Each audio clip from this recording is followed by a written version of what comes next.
Olá, amigos do Guia Cerveja. Eu sou Leandro Silveira, editor do site, e essa é mais uma edição do Guia Talks. Guia Talks é o nosso programa de entrevistas e visto como um espaço para debate e divulgação da cultura que cerca a cerveja, oferecendo informação relevante e atualizada, além de análises aprofundadas sobre o que acontece nesse universo. Hoje nós temos o prazer de receber a Bianca Tellini, uma das finalistas do Campeonato Brasileiro de Sommelier, e que isso a classificou para o Mundial de Sommelier na Alemanha. Vamos bater um papo sobre isso. Obrigado pela presença, Bianca. Imagina, obrigada pelo convite, Leandro.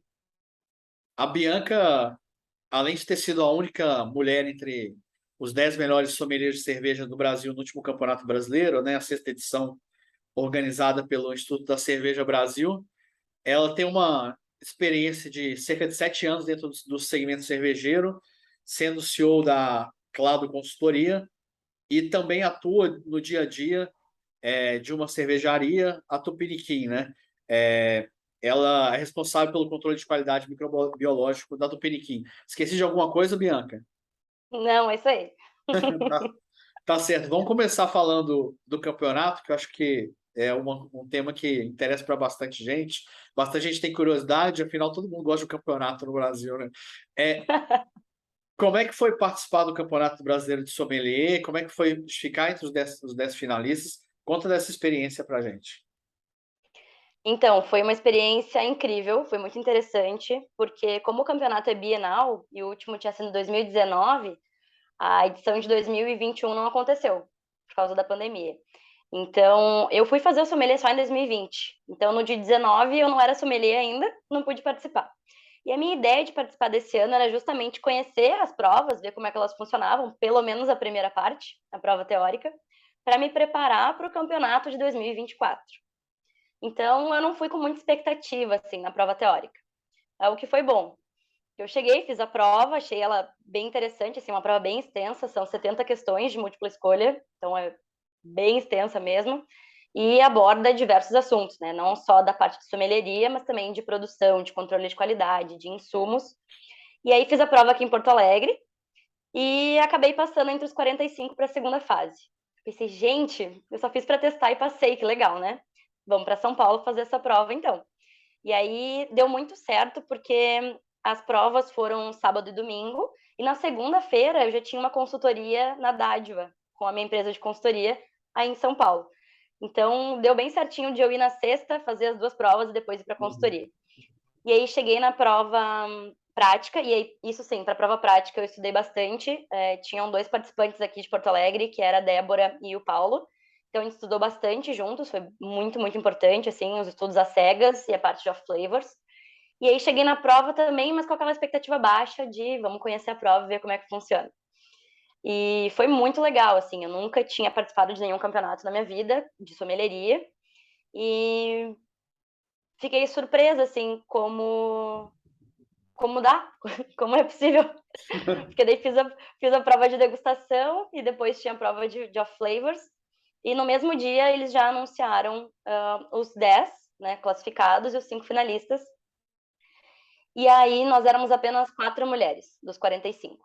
Então o nosso pacto ali foi, gurias, alguma de nós tem que ir para a Alemanha. Então foi muito legal, assim, a gente ficou bastante, torcendo bastante uma pela outra. E como foi por ordem alfabética o anúncio, o meu nome foi o primeiro a ser chamado. Então foi muito especial, assim, foi muito legal. A questão da ordem alfabética ajuda. Meu nome é com L, estou sempre ali no meio do caminho, né? Mas, enfim, Bianca, você falou, né? Você ficou entre as 10, o campeonato classificava 10 participantes para o Campeonato Mundial de Sommelier, que vai ser realizado esse ano em Munique, na Alemanha. Você foi a única mulher classificada, você comentou 45 participantes ali, só 4 mulheres, né? E agora você está num momento de buscar a sua ida para a Alemanha, né? Está fazendo uma campanha para isso. Fala da campanha para a gente, e também a importância. Por que é importante você ir para a Alemanha? Certo. Então, então eu decidi fazer 3 campanhas diferentes para 3 públicos diferentes. Então eu tenho a campanha principal, que é no Apoia-se, onde eu ofereço recompensas de acordo com os apoios. E ali vai ter produção de cerveja exclusiva para a campanha, copos gravados de vidro exclusivos, tirantes. Tem o livro Levedura, que a gente traduziu em parceria com a editora Crater. Tem treinamentos, tem, enfim, várias recompensas interessantes. Então, a pessoa ajuda de acordo com o que ela quer e vai receber alguma coisa em troca. E também tem a vaquinha, que não necessariamente é para as pessoas que gostam ou querem receber alguma coisa de volta, né? Tem bastante gente de outras áreas que estão a fim de me ajudar só para que eu chegue lá, então não necessariamente querem receber alguma recompensa. E aí a terceira opção, daí é um plano de patrocínios para empresas. E aí é com produção de conteúdo específico para esse tipo de empresa, tanto lá na Alemanha quanto aqui. Então tem esses três formatos, assim, para tudo que é gosto. E eu acho muito importante como o último campeonato, quem venceu foi uma mulher, e ela é alemã. E nos últimos 5 anos foram sempre vencedores ou alemães ou italianos. Então a gente nunca chegou perto, quer dizer, no último campeonato o Rodrigo Salmoura ficou em terceiro lugar, foi excepcional, né? Acho que o Brasil inteiro estava torcendo por ele. Mas aqui do Brasil é muito difícil, todos os campeonatos vão pouquíssimas mulheres, e esse ano só eu fui classificada, e em todas as provas pouquíssimas mulheres participaram, e eu acho importante eu estar lá para trazer essa diversidade para o meio e para mostrar para as outras mulheres, as outras sommeliers do Brasil, que é possível, né? Que a gente pode fazer as provas, que a gente pode se expor, a gente pode tentar para alcançar esse tipo de coisa. Uhum. Não, certamente. Esse é um fato que chama atenção, né? Ao mesmo tempo que a última campeã do campeonato é uma alemã, né? A Elisa Royce, né? Se eu estou falando sobre o nome dela errado, me perdoa, mas a gente vê essa dificuldade. Evidentemente, foi como você comentou, né? Quatro dos 45 que estavam no funil eram mulheres, né? E um de 10 finalistas classificados eram mulheres. Obviamente, isso não reflete nem a nossa sociedade, nem a condição, né? Que vocês têm, o conhecimento que vocês têm. Mas por que você acha que é tão difícil entrar nesse funil, né? Mais do que passar pelo funil, entrar nesse funil até, né?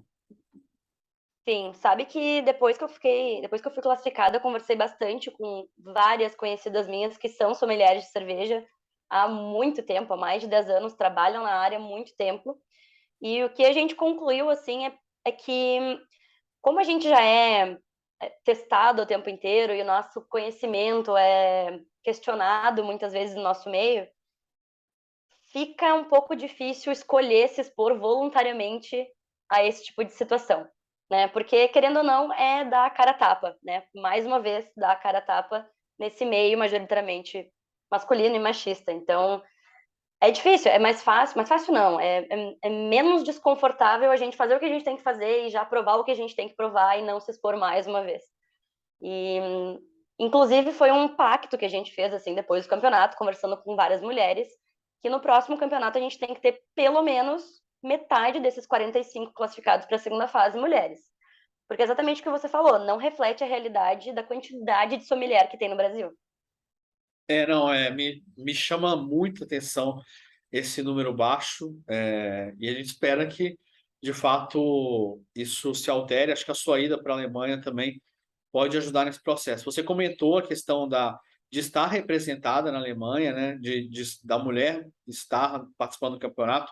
E para você, o que participar de um campeonato mundial de sommeliers te acrescentaria assim como profissional? O que você gostaria de, pensando em você profissional, um pouco egoisticamente, digamos, mas não, evidentemente, né? Nossa, para mim é um salto muito grande, porque desde o começo da minha trajetória cervejeira, eu sempre trabalhei com produção. Sempre trabalhei com a parte de controle de qualidade, parte de fermentação. E não faz muito tempo que eu comecei a me expor para o mundo da sommelieria, porque eu ficava sempre nos bastidores, né? Sempre em laboratório, sempre trazendo controle de qualidade, que eu acho importantíssimo, claro. Mas a partir do momento que eu comecei a me expor, lidar com o público, lidar com consumidores e fazer essa ponte que a sommelieria é capaz de fazer, eu me encantei muito, eu vi que é muito importante, inclusive para trazer mais consumidores para tomar cerveja artesanal, que é um trabalho muito do sommelier e da sommelier. Então, acho que seria um salto gigantesco na minha carreira nesse meio, porque até agora eu me expus muito pouco, assim, nesse mundo da sommelieria. Eu faço um evento ou outro, mas eu acabo ficando confortável na minha zona do controle de qualidade de fermentação, a parte de background, assim, de backstage. E então acho que seria bem legal, seria bem importante. Aham. Você falou que se formou em sommelier em 2020, né? É isso, né? Uhum. Recentemente, a profissão de sommelier, ela foi reconhecida pelo CBO, né? Acho que é uma conquista importante para quem atua, né? Mas, assim, você pensando, mesmo com esse pouco tempo de atuação, né? E também tendo outra ocupação no setor, quais são as demandas, assim, que você vê para essa profissão do sommelier? O que vocês precisam para o profissional sommelier precisa? Eu acho que falta muito a comunicação direta entre os bares e cervejarias entenderem a importância de ter esse tipo de profissional dentro da empresa. Eu até como consumidora, eu percebo indo em bares ou em cervejarias ou brewpubs com amigos meus que não são da área, que tem um afastamento, um gap muito grande entre a pessoa se sentir confortável de olhar aquele cardápio cheio de cerveja e conseguir, de fato, pedir alguma coisa que ela goste. Então, eu acho que essa é a grande importância, assim, além do treinamento de brigada, além do treinamento da equipe de bar, de cervejaria, é facilitar essa venda, porque no fim do caminho é isso, né? A gente quer que mais consumidores tomem as cervejas das cervejarias e dos bares e dos brewpubs. Então, acho que falta um pouquinho desse reconhecimento dos próprios empregadores em entenderem que contratar esse tipo de serviço vai gerar provavelmente mais vendas diretas para o setor. Não, certamente. E a gente recebeu recentemente aqui o Gui Rossi, né, o vencedor do campeonato. Aliás, quem assistiu, dê aquela curtida. E quem não assistiu, assista depois que a gente terminar esse vídeo com a Bianca, né? E uma das coisas que a gente conversou é a importância do sommelier para educar o consumidor, né? E ao mesmo tempo até para ajudar a democratizar. Isso que você falou é importante. O sommelier ele tem esse papel de servir mesmo o consumidor, né? É, e divulgar o seu conhecimento. Acho que é isso, né? Acho que o papel do sommelier é um pouco esse, né? Perfeito, é exatamente isso. Tem muita gente que linka o papel de sommelier com um papel de muito glamour, mas é exatamente o que o Guilherme diz, e a gente conversou sobre isso lá no bar dele. O nosso papel é servir, a gente está ali para servir o consumidor e para quebrar essa barreira de desconhecimento, é fornecer tudo que a gente sabe da maneira mais fácil e mais democrática possível para que o consumidor se sinta confortável de pedir alguma coisa que ele realmente vai gostar. Sim, não é. E hoje eu estou cheio de referências aqui. Me lembrei que a Bia Morim também, quando a gente recebeu ela aqui, um ícone do setor, né? Ela falou: ó, eu sou formado tenho a formação de sommelier, mas o profissional é muito mais estar trabalhando, estar sommelier, do que ser só ter um currículo, né? Às vezes a pessoa tem a formação, mas não está exercendo e não está fazendo aquela tarefa, né? Mas, enfim, Exato. Bianca, você não é só uma sommelier de cervejas, né? Pelo contrário, né? Você se formou em 2020 como sommelier, mas muito antes se formou em biotecnologia e tem mestrado em biologia celular e molecular pela UFRGS, né? UFRGS, né? Que os gaúchos chamam aí quando eu Isso. aprendi quando eu fui em Porto Alegre, né? E você fundou uma empresa de consultoria cervejeira, a Clado, e ao mesmo tempo atua no controle de qualidade microbiológico da cervejaria Tupiniquim, né? Fala um pouco desse teu trabalho, tanto pela Clado quanto no Tupiniquim. Então, esse trabalho, essa ideia de ter a Clado começou lá em 2016, porque quando eu entrei no meio cervejeiro, eu entrei em 2015 e eu entrei para fazer tudo menos controle de qualidade, porque naquele momento não existia, quase não existe laboratório, imagina em 2015, dentro de microcervejaria, né? Então eu entrei para fazer tudo que dava, e aí conforme eu fui mudando de cervejarias e conhecendo outras cervejarias e conversando com cervejeiros e cervejeiras e donas de fábricas, eu percebi que o grande tabu e o grande problema assim enfrentado era a parte de fermentação e controle de qualidade. Aquele que é da padronização, né, de conseguir repetir a mesma cerveja várias vezes. E aí, conforme eu fui passando dessas cervejarias, em 2017, eu falei, não, eu preciso voltar para o meio acadêmico para desenvolver alguma coisa para trazer para as cervejarias. E foi quando eu voltei para a URGS para fazer mestrado. E aí, durante o mestrado, eu desenvolvi leveduras híbridas que fossem de interesse para a indústria cervejeira. Só que nesse momento eu vi que eu também precisava estar na indústria, não conseguia estar só num lugar. Porque o meu negócio era conseguir fazer essa ponte, trazer o conhecimento da academia para aplicar na indústria. E foi muita coincidência, assim, que daí, no meio do mestrado, o pessoal da Tupiniquim me chamou para montar o controle de qualidade deles, e eles não tinham laboratório, eles não tinham nada, era uma sala vazia, e eu comecei do zero. Então foi muito legal, foi uma experiência fantástica, e eu pude fazer as coisas do jeito que eu achava certo a partir de conhecimentos da academia. Então a gente pegou o que tinha de mais novo de controle de qualidade, foi adaptando para uma micro cervejaria, né? A Tupiniquim não é tão pequena, mas se comparar com cervejarias grandes, é Sim. muito pequena. E aí foi que eu percebi, o que a gente conversou um pouco, que às vezes o pessoal acha que controle de qualidade, implementação desse controle de qualidade é muito caro e envolve um laboratório muito grande. Quando, na verdade, a gente consegue adaptar muitas coisas para que o laboratório custe só o necessário e as poucas coisas que a gente implementa, as poucas técnicas que a gente implementa logo de começo, que na Clado a gente chama de Pocket Lab, que é um lab pequenininho, já Uhum. vai fazer uma grande diferença, porque controle de qualidade, na verdade, é controle de processo, né? Controle de parâmetros que podem ser medidos. E é isso que a gente oferece na Clado. E aí, conforme eu desenvolvi esse trabalho na Tupiniquim, o meu sócio era cervejeiro e laboratorista da Seasons, aqui de Porto Alegre também. Então a gente se olhou e falou: não, vamos fazer isso para mais cervejarias. Porque desmistificar esse conceito de controle de qualidade é muito caro e muito difícil, e começar aos poucos a trazer isso para cervejarias. E esse é o nosso objetivo, assim, é o que a gente faz. Uhum. E uma pergunta talvez difícil ou nova para você. Como é que você relaciona, ou não, né? Como é que você relaciona o teu trabalho na Clado, na Tupiniquim, com o trabalho de sommelier? Como é que as três coisas estão unidas? Sabe que hoje em dia elas são bem cíclicas, assim, tá tudo bem fechadinho, tá bem legal. Porque na Tupiniquim, quando eu comecei, vai fazer 4 anos que eu tô lá com eles, eu comecei durante o mestrado, então eu já fazia uma coisa mais fluida. E aí, quando eu terminei o mestrado, eu falei, pessoal, eu não vou assumir aqui 100%, vamos colocar mais uma pessoa, porque eu posso agregar de outras maneiras. Então, a parte mais mecânica, assim, manual, a gente coloca outra pessoa para fazer, enquanto eu vou trazendo novidades, trazendo mais técnicas e a gente vai implementando aqui. Conversei sobre a Clado, eles me deram super apoio, disseram, não, tá certo, as cervejarias precisam de mais controle de qualidade, os consumidores precisam de cervejas melhores. Então, vai lá, toca a tua consultoria, segue com a gente, trazendo o que a gente precisa e beleza. Aí, durante esse trabalho na Tupiniquim, muito do controle de qualidade também é análise sensorial, né?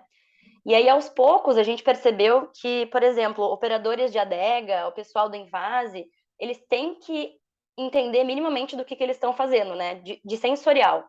Então, às vezes, você pega uma cerveja, isso, né, acontecia lá no começo, quando a gente não tinha muito controle ainda. Se a pessoa da adega, a cerveja está pronta para envasar, e ela vai e experimenta a cerveja e acha estranho, porque ela já sabe como a cerveja deveria ser, isso já consegue ser comunicado antes e isso não chega no consumidor. Então, Uhum. isso é um trabalho de sommelieria também, né? De educação, Sim. não só de consumidor, mas de colaborador. E aí a gente começou aos poucos a fazer isso e fazer análises sensoriais semanais das cervejas que a gente estava, tanto em fermentação quanto maturação, e viu que isso também era um trabalho legal de sommelieria, que é algo que a gente aplica em algumas outras cervejarias também. Não, muito legal, muito bacana mesmo. Acho que tem toda essa relação que você comentou. É como se fosse um pré, né? Um pré antes de chegar no consumidor, né? Exato. Na sua experiência assim na Clado, né? Você presta serviço de consultoria para diversas cervejarias, né? E imagino mais focadas na questão do controle de qualidade, né? Quais que você vê assim que são os erros mais comuns cometidos nessa área? Sabe que a gente costuma dizer que quando a gente entra numa cervejaria, às vezes, não são todas, mas às vezes algumas empresas nos procuram porque elas estão com um problema específico. E aí a gente sempre brinca que a gente chega e a gente faz 3 perguntas, 4 perguntas e a gente sabe localizar onde está o problema. Porque eu acho que o grande erro, assim, onde mora o problema de controle de qualidade em cervejaria é a falta de medição e a falta de localização dos problemas, né? Porque, por exemplo, uma das técnicas que a gente aplica é análise de pontos críticos de controle. Porque não adianta a gente chegar lá no final, pegar uma cerveja que está contaminada e não ter a mínima ideia de que parte do processo que veio essa contaminação. Então, se a gente aplica esses controles que são simples, mas que a gente consegue visualizar, é muito mais fácil resolver problema e, principalmente, evitar problemas. Então, eu acho que a grande questão do controle de qualidade de micro cervejaria, principalmente, é a falta de parâmetros, falta de medição de parâmetros específicos. Uhum. E a forma de resolver esse problema foi como você falou, não tem um custo elevado, é isso, né? É uma questão mais de organização. Seria isso? Exato, exato. Um ponto, por exemplo, que é muito simples, é muito barato de aplicar, é fazer medições periódicas de pH durante o processo. Você sabe Uhum. qual é o pH do teu mosto, você sabe quanto ele chegou no tanque, você sabe quanto ele tem que chegar. Então, só isso já te diz muita coisa do processo e é muito, muito barato. Sim, certamente. É, a gente às vezes vê outro problema no setor, e se você discordar, pode falar, evidentemente, que às vezes a dificuldade de repetibilidade, né, de um produto, né? Às vezes de um tanque para o outro varia bastante, o que, por exemplo, numa grande cervejaria é impensável, né? Por exemplo, né, de se acontecer, né? Você enxerga isso também como um problema recorrente e como resolvê-lo, assim?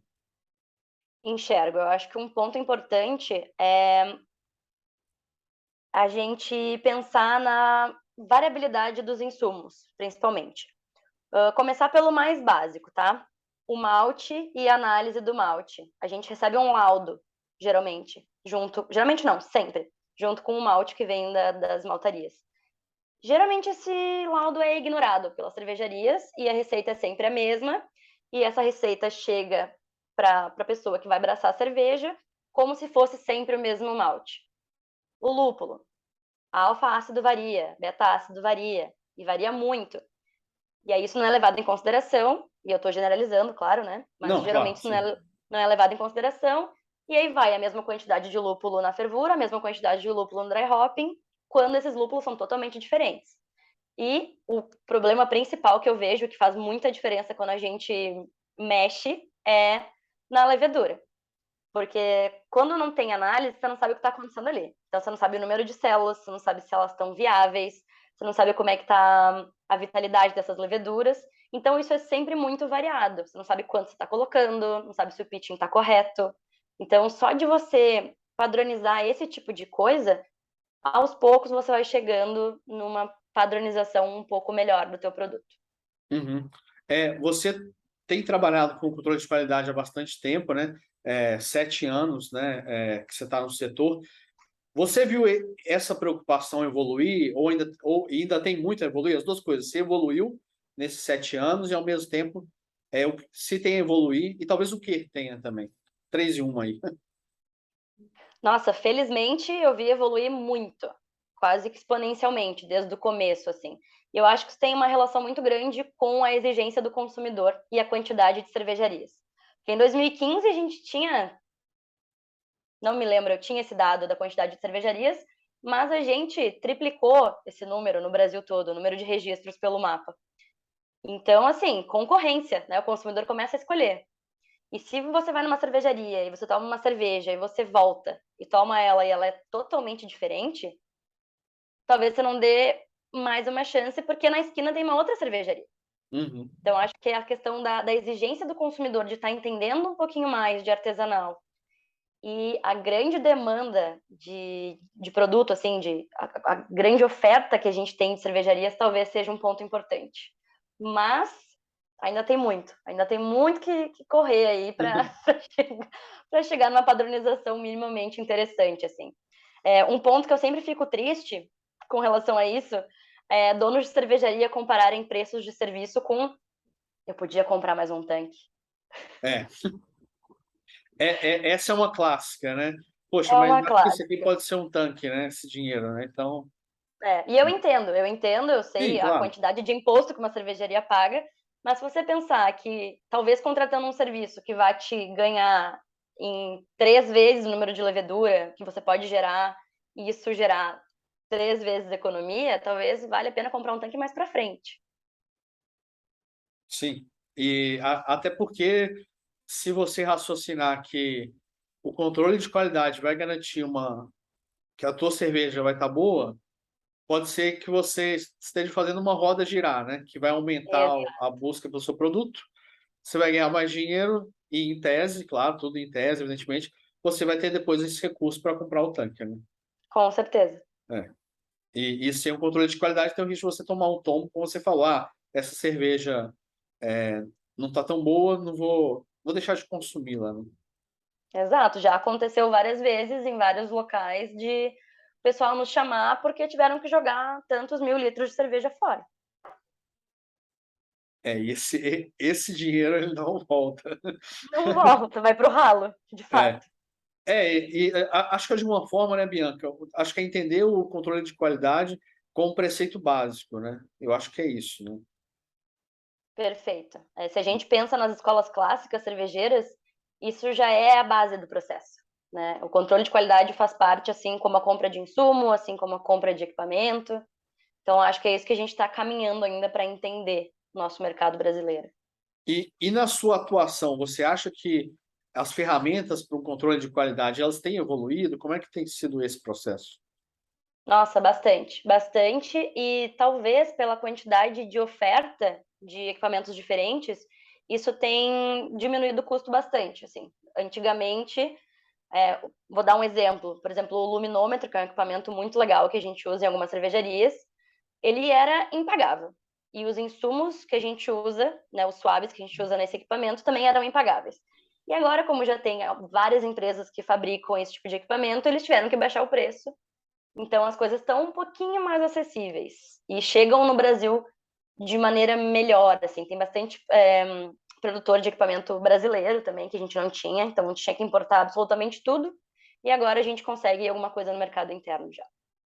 Não, tá certo. Bianca, eu sou jornalista, não sei produzir cerveja, mas sei conversar com as pessoas a respeito e também sou consumidor. Mas se eu tivesse uma cervejaria e procurasse você para dar uma consultoria sobre controle de qualidade, que dica você daria para eu implementar na minha cervejaria? Como é que você me convenceria de contratar para ter um controle de qualidade nela? Perfeito. A gente sempre indica começar do mais básico, porque a partir do momento que a gente começa a medir as coisas, a gente começa a ver os problemas, né? Enquanto a gente não mede, a gente não controla e a gente só não sabe, a gente está cego para aqueles problemas. Então, se a gente implementa tudo ao mesmo tempo, talvez fique um pouco desesperador e a gente não consiga controlar. Então, a minha dica, a nossa na Clado, é sempre começar menor, começar um controle básico. Então, começar analisando água, começar fazendo algumas análises de insumo, controlar principalmente a parte de fermentação, que a gente vê uma diferença muito grande, muito rápido, que o investimento é baixo. Por exemplo, o reaproveitamento de levedura. É uma coisa que te economiza muito dinheiro, que é um dos insumos mais caros, e é relativamente simples de ser feito. E no primeiro lote que você reaproveita de maneira satisfatória, primeiro que você dorme tranquilo, e depois que você já tem a metade do custo da próxima produção. E isso, por exemplo, na Tupiniquim, a gente faz reaproveitamentos de até 10 vezes a lama. Então você compra a levedura uma vez e reutiliza isso por mais de 10 tanques. Então é uma coisa assim impressionante e analisando isso, você consegue diminuir drasticamente os teus custos e consegue chegar mais perto de uma padronização. Uhum, tá certo. Bianca, acho que a gente tinha muita coisa para conversar, mas o relógio não para, então a É gente queria. rápido, né? É rápido, passa rápido, né? É, a gente volta a conversar em outro momento, certamente.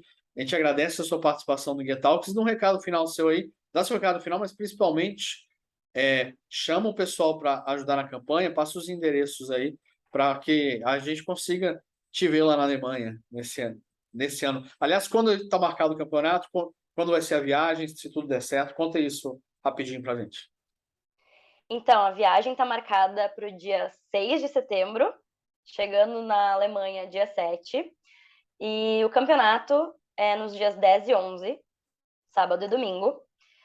E tô muito empolgada, tô muito animada, tô estudando o máximo que eu posso para representar a gente de maneira satisfatória lá na Alemanha.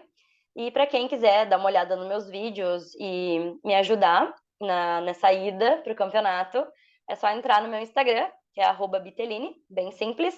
E aí o primeiro link que tem ali no meu perfil tem o acesso tanto para a vaquinha quanto para o Apoia-se e para o plano de patrocínio para empresas. Tá certo, Bianca. A gente tem certeza que vai dar tudo certo e acho que vai ser uma grande experiência lá para você. E conte sempre com a gente do Guia da Cerveja, tá bom? Obrigado pela participação. O Guia, o Guia Talks volta numa próxima edição. Um abraço. Muito obrigada, Leandro. Tchau, tchau. Tchau.